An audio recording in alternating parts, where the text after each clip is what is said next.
Okay, here we are in part 2, full playthrough. And after listening to ourselves in part 1, we do apologize for our dorky voices. Yeah, it's ear bleeding.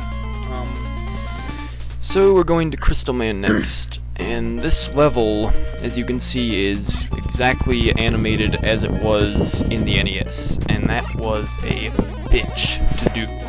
I tried a lot of methods in Game Maker to animate entire levels like that, and most of them didn't work very well or they lagged the game, so what I had to do finally was place the entire level down 4 times and rotate through the tile layers. So yeah, every 16 by 16 tile in this level pretty much was placed down 4 times.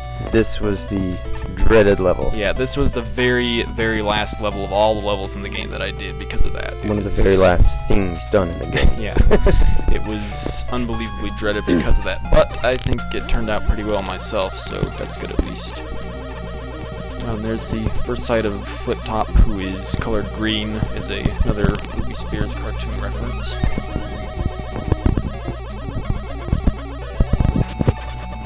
And there was a glitch in here. In version 1, yeah. Yeah, in the original release. Which was exposed to me from someone in Taiwan playing. Seems to be a lot of people like this game over there.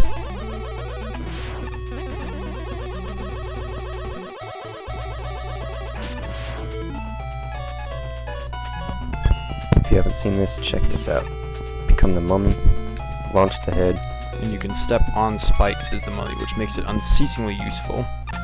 And of course you can fit into tight spaces like that. And you can also get hit as the mummy, and it will turn you back into Pharaoh, but you didn't take any damage. So the mummy is a very useful weapon, very unique. And also another bitch, right? Yes, the mummy was giving me bugs up until the game's release, pretty much. He never fails. There'll probably be more turning up later.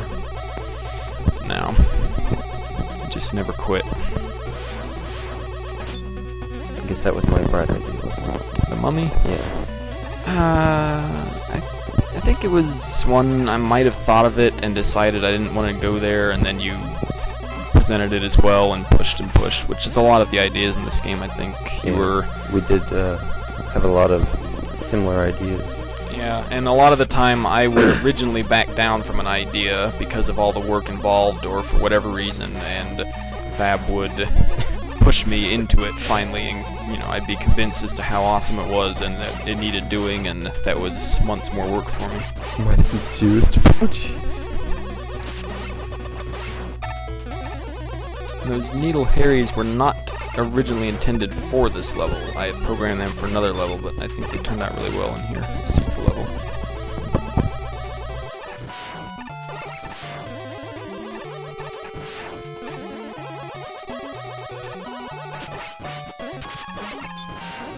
And if you watched part 1, you heard Blake say 85 enemies, and you can see there's a lot of diversity. Yeah, I did not hold back on trying to cover practically every enemy that appears in whatever level that I put in this game, so that's a lot. And that was a lot of work. And I tried, to the best of my ability, to make them all perfectly accurate with the NES ones, too. The bosses have some new attacks and alterations to their pattern, but the enemies are all, for the most part, as identical as I could get them to the original, so that was a lot of painstakingly precise work there.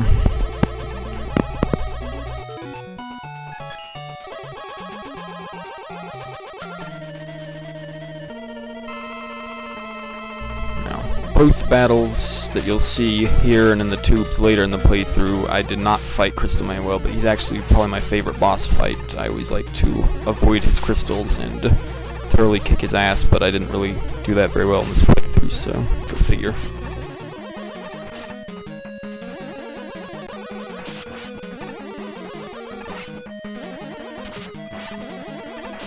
That was a good event. Yeah.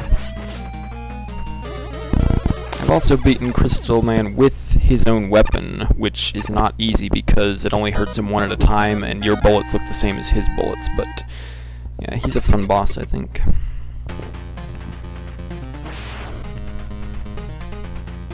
I guess I actually did that get weapons right, didn't I? Yeah, you did. Nice big simple round crystal. I guess you did the hand though, the hard part. Did I? I think so. I don't remember after this long.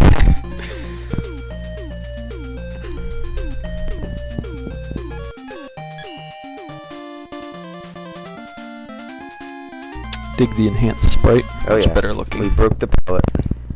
Actually, that might be a green from the palette. I'm not sure, but it's not Snakes Man's original But green. we got the so red eyes. On yeah, it too. true. And this time I'm going to do the entire level with Crystal Fusion because Crystal Fusion is my personal favorite. It kicks ass. It's definitely one of my favorites too. Originally, he was the worst fusion.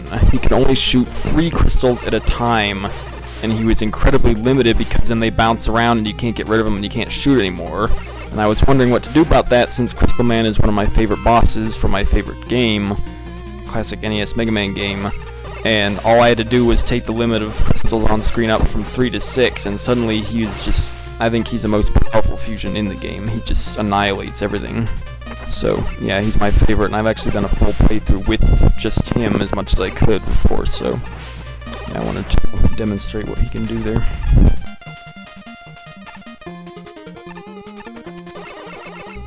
Not so useful right there. No.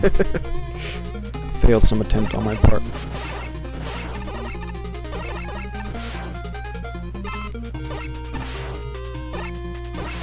Nice bounce. Oh yes. Yeah, a lot of the time you'll think that you missed an enemy and then the crystal gets him a second later.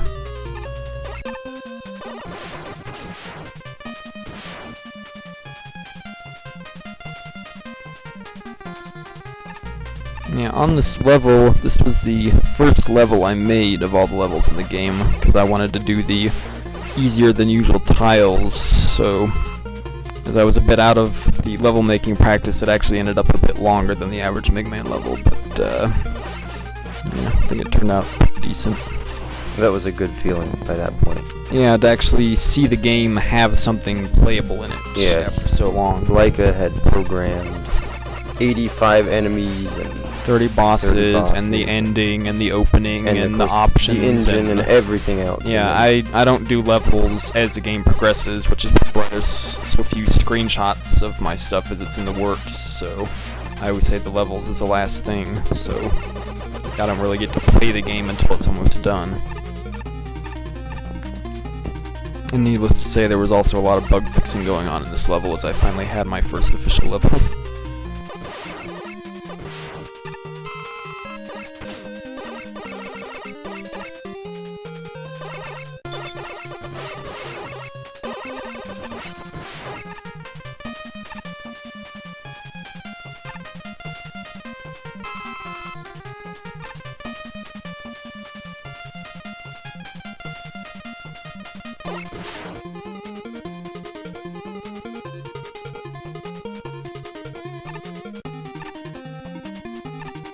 And one inaccuracy which I am very happy of is these cloud platforms do not push you off the edge on occasion like they do glitchily in Mega Man 3. I think that's a much needed improvement.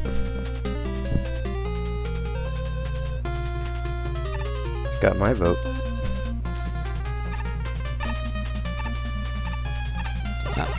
There's my first stupid death. The platform caught my foot and down I went, which I don't think has ever happened before, but yeah. It's always the first time. Yeah, especially when you're recording yourself for the first time. So I'm bringing out the big crystals in a hurry to get back to where I was. Obviously infuriated by my own stupidity. Yeah, of course, if you've been noticing, there are 2 different attacks for each cross fusion. And one is just a regular shot and the other takes energy down from the bar. Crystal, you don't really need the second one very often. It is usually more powerful than the normal, but most of the time you don't need that as you're bombarding the enemy with 6 bullets at a time, so... Possibly overpowered, but the game's all about fun. Right. Yeah, as if you watch the first part, you could see in Pharaoh Man's level briefly that Gyro is like Mega Man 3's Rush Jet, where you can just fly around, only he has more energy, so my test really thought I should tone that down. He thought that was way too broken, but Gyro has a lot of disadvantages, like he can't slide and he can't climb and only one bullet at a time and so on, but yeah, I think it's about the fun of being able to fly around like that was good. The test player also thought that Shadow Fusion is way too powerful, but I think Crystal's a lot easier to play as myself. Is there a reason you're not mentioning the test player's name? Is there a reason you're not mentioning his name? Oh, not in particular. I mean, he is in the credits after. True. That's just easier so that people remember that, yes, it's the test player. The test player was JMC47, usually found at Legend Station forums, who is the only test player that came through for the game, and thus he did such an incredible job and throw of it that he earned the title of Super Test Player. Like in Mega Man 6's case, credits say Super Test Player, so yeah, he did a fantastic job test playing this game. Awesome. And by the way, Crystal Man's weapon does beat Snake Man, so he was obliterated. You should have hit the pound key. Didn't I? Yeah, I think it was awesome. And I guess that wraps up part 2. Oh, over already.